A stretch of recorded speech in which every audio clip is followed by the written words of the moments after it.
항상 개혁한다. 그 나전으로 유명한 표현이 되어 있습니다만 제가 인터넷 다 들어가 보니까 새로운 제가 이제까지 사용하지 않았던 그런 표현이 있어요.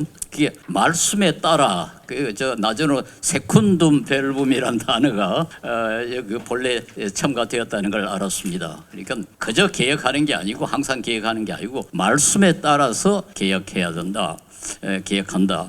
그게 아주 참 중요하지 않나 싶습니다. 그래서 우리는 말씀에 따라서 교회를 개혁해야 되되 그러나 종교 개혁의 정신을 참고를 해서 그래서 이제 이중으로 말씀에 따라서 또 종교 개혁의 정신에 따라서 우리 한국 교회를 개혁해야 되지 않는가 그런 생각을 해봤습니다. 종교개혁은 역시 제가 앞에도 이야기했습니다만 천주교에서 상실된 성경의 권위를 회복한 것이고 그 다음에 그 또 못지않게 중요한 것이 그 성경을 모든 사람이 다 읽도록 한 것입니다. 그게 루터가 독일어로 성경을 번역한 거. 그래서 그전에는 나전어만 성경을 이 번역이 돼가지고 나전어 아는 사람만 성경을 읽었는데 종교개혁은 그걸 타파하고 모든 사람이 읽도록 한 거. 이게 아주 중요했습니다. 루터는 모든 사람은 구원을 받아야 되고 따라서 모든 사람은 성경을 읽어야 된다. 근데 성경을 읽으려면 글을 알아야 된다. 글을 알려면 교육을 받아야 된다. 그래서 칼뱅과 루터는 둘 다 보편 교육을 강조를 했습니다. 그때 지도자들에게 일반적으로 모든 사람이 교육을 받아야 된다.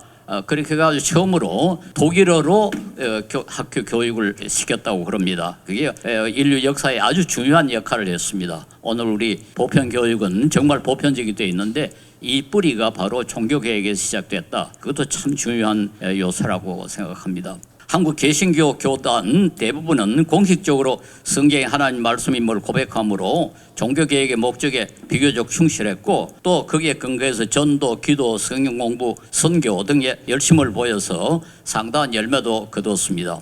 그래서 제가 보기에는 전 세계에서 성경을 하나님 말씀으로 신실하게 믿는 그런 기독교인들이 한국 교회만큼 많은 나라는 미국 다음으로는 없을 것이다.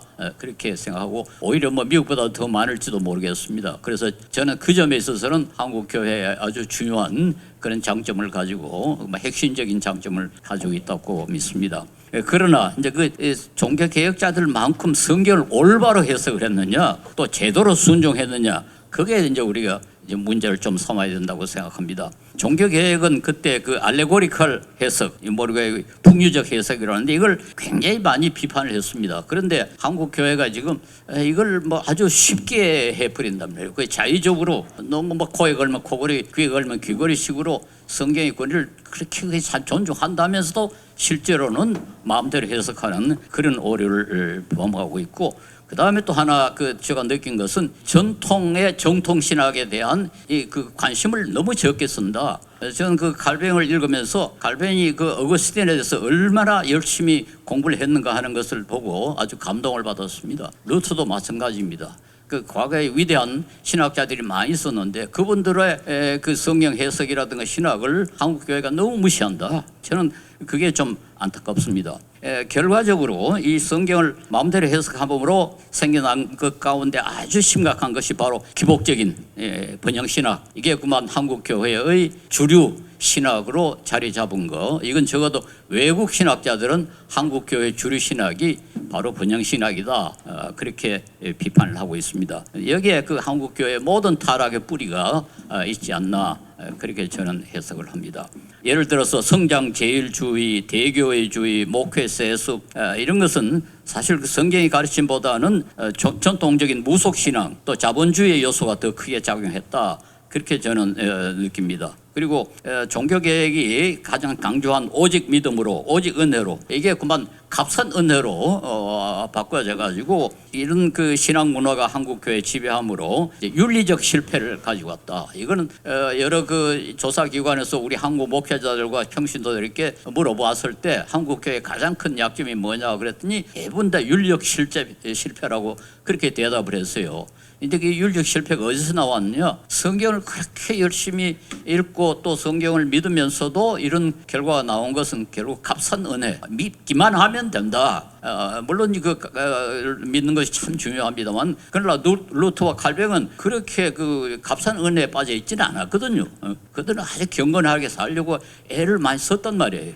그러니까 종교 개혁자들은 은혜를 강조하고 믿음을 강조했지만은 열심히 말씀대로 살려고 노력을 했는데, 한국에는 믿고 은혜 이것만 강조를 하고 제대로 사는 것에 대해서 안 함으로 윤리적 실패를 가져왔다. 그렇게 저는 비판을 합니다. 그다음에 이제 복지 문제입니다. 루트는 이게 많이 알려져 있지 않습니다만, 우리가 열심히 일해야 하는 것은 약한 사람을 돕기 위한 거다. 칼뱅은 하나님이 어떤 사람을 부자로 만든 것은 가난한 사람에게 나눠주기 위함이다. 그렇게 말했고, 사실 서구 교회는 초기에는 이 복지에 굉장히 많이 애를 썼습니다. 제가 네덜란드에서 유학을 했습니다만, 그 라이덴에 가면은 큰 교회 담 주변에 조그마한 집들이 뺑 돌라서 있어요. 그래서 저게 무슨 집들이냐 그랬더니, 그 집 없는 사람들이 살게 하려고 교회가 집을 지어준 거다. 그렇게 이야기하더라고요. 그만큼 이 복지에 대해서 관심을 뒀는데요.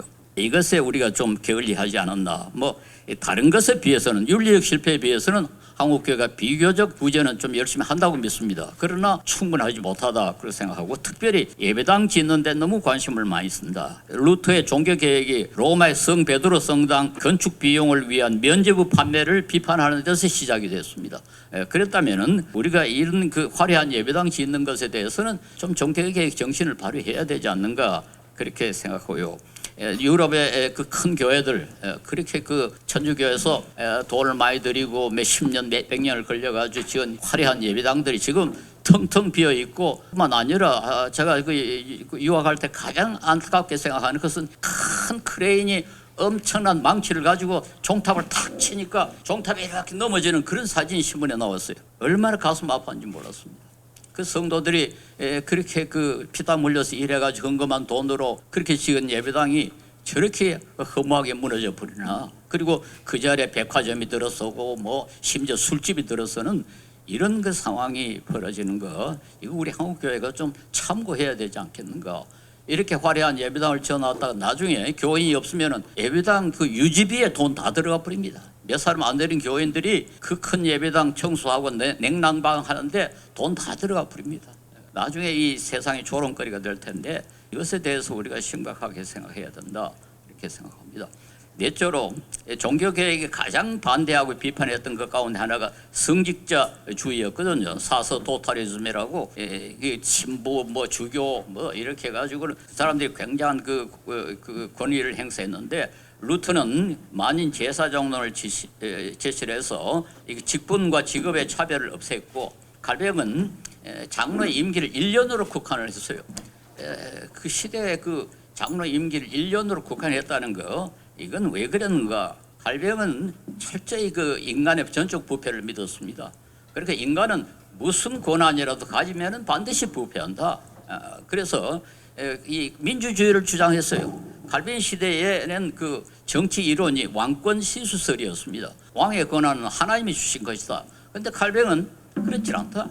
이 권한이 한두 사람에게 집중되면 반드시 부패한다. 그러므로 민주주의를 해야 된다. 그렇게 주장할 정도로 계급, 어떤 사람이 권한을 갖는 것을 비판을 했습니다. 그런데 우리나라에 보면은 예를 들어서 뭐 총회자라는 건 장로교의 원칙에 의하면 총회할 때 사회하는 걸 끝나버립니다. 총회가 끝나면 총회장은 없어집니다. 근데 원래는 1년 내내 교단의 대표로 활동하고, 또 권위도 행사하고, 당회도 그렇습니다. 당회라는 걸 만든 것은 천주교에서 사제가 모든 걸 결정하는 것을 막기 위해서 교회 대표자들이 모여가지고 회의를 해서 결정하자 그렇게 했는데, 결국 이 당회장이 그만 당회의 권위를 거의 대신하는 그런 교회가 한국교회에 많이 남아있는데요. 이건 종교개혁의 정신에 어긋납니다. 그리고 장로가 70세까지 하는 것은 이건 전 세계에서 우리나라밖에 없다고 저는 믿습니다. 네덜란드는 장로는 딱 2년입니다. 그리고 2년이 끝나면 장로는 이름도 쓰지를 않습니다. 그리고는 적어도 1년 한 텀을 쉬어야 다시 장로를 심할 수 있도록 그렇게 되어 있는데, 이게 칼뱅의 그 인간의 전적 부패와 관계 있다는 것을 좀 참고해 줬으면 좋겠습니다. 뭐 전염병이 돌아왔으니까 잠깐 그 전염병에 대해서 말씀드리겠습니다. 기독교 역사상 2세기에 우리 기독교가 전염병에 대해서 엄청나게 크게 공헌을 했습니다. 그때 그 전염병이 몇백 년이 계속이 됐는데요. 그건 뭐 2세기가 계속이 됐다고 그러는데 사람들이 뭐 어떻게 고칠 수가 없어가지고 환자들 길바닥에 갖다 버렸습니다. 그런데 이 그리스도인들이 그 버려진 사람들 데려다가 물을 마시고 따뜻한 음식을 제공하고 해가지고 기독교인들은 상당히 많이 살았어요. 불신자들이 많이 죽고, 그리고 불신자들도 돌아왔기 때문에 불신자들이 나중에 감동을 받아가지고 이 세계 교회가 아주 크게 부흥을 했습니다. 그게 아주 유명한 사건이고요. 그 다음에 종교개혁 때 1527년에 독일에 또 패스트가 유행을 했는데 그때 루터의 그 행기가 참 중요합니다. 루터는 피신하지 않고 다른 교인들 보고 피신하라 그래 놓고 자기와 자기 가족은 남아가지고 환자들 돌보면서 이런 말을 남겼습니다. 나는 감염되지 않기 위해서, 그리고 혹시 내가 조심하지 않으므로 다른 사람을 감염시켜서 그들을 죽게 하지 않기 위해서 내가 필요하지 않은 곳에는 가지 않을 것이다. 얼마나 이게 합리적이고 참 그 세심한 배려를 했습니까? 환자를 돌보면서도 내가 필요하지 않은 곳에는 가지 않겠다. 그 이유가 내가 혹시 다른 사람을 감염시켜서 한 사람이라도 죽게 하면 안 되지 않느냐. 우리는 지금 여기에 대해서 이렇게 그 세심한 배려를 하지를 못했습니다. 한국 교회가 이번 코로나19에서 보인 최대의 관심사가 뭡니까? 대면 예배였습니다. 이게 그 2세기의 우리 그리스도인들과 종교개혁 때 루터의 정신과는 얼마나 거리가 먼가 하는 것을 우리가 한번 다시 깨달아야 된다고 생각합니다. 교회가 우리의 권한, 우리의 뭐 종교의 자유가 있지 않느냐, 뭐 집회의 자유가 있지 않느냐, 권한을 지금 주장할 때가 아니고 한 사람이라도 적게 감염시켜 가지고 빨리 이게 끝나고, 그래서 간에 뭐 사업하는 사람들, 상인들이 좀 고통을 좀 줄여줄 수 있도록 해야 되지 않습니까? 그래서 하루라도 이 전염병이 빨리 끝나던데 우리가 공헌을 했어야지. 우리 권리 주장하고 우리가 예배를 대면 예배를 봐야 된다. 이게 과연 성경이 가르치는 기독교 정신인가? 이게 바로 십자가 정신인가에 대해서 저는 의문을 갖고 있습니다. 그다음에 이 최근에 우리 각 교계 이 이념의 편향성, 이것도 저는 성경의 권위에는 어긋난다고 생각합니다. 성경은 탐심도 우상숭배라고 그랬어요. 하여튼 뭐든지 성경 이외의 것을 너무 절대화하는 것은 이건 우상입니다. 근데 저는 한국 교회 최근에는 이 보수가, 또 얼마 전에는 좌파가 하여튼 이 이념, 정치 이념을 너무 중요하게 생각해가지고 우상숭배를 하고 있다. 저는 그렇게 좀 비판하고 싶습니다. 우파 좌파 되는 것 그 자체가 잘못은 아닌데 그것을 근거로 해가지고 행동을 결정한다면 그건 안 되죠. 성경에 근거해서 이념을 비판해야지 이념에 근거해서 성경을 비판해서는 안 된다. 그리고 서양의 개신교, 종교교회도 별로 성공하지를 못했습니다. 문화의 세속과 과학 만능주의, 식민지주의, 자본주의 이런 비성경적 요소들을 충분히 그 비판하고 시정을 하고 그렇게 하는데 그게 실패함으로 지금 서구교회가 저렇게 위기에 처해 있습니다. 그래서 우리 한국교회는 종교개혁의 정신을 제대로 계승해서 이 서구교회가 빠진 그 오류에 빠지지 않도록 성경을 하나님 말씀으로 믿는 이 중요한 전통 제대로 좀 살려서 한국이 종교개혁의 정신을 이어갈 수 있었으면 참 좋겠습니다. 감사합니다.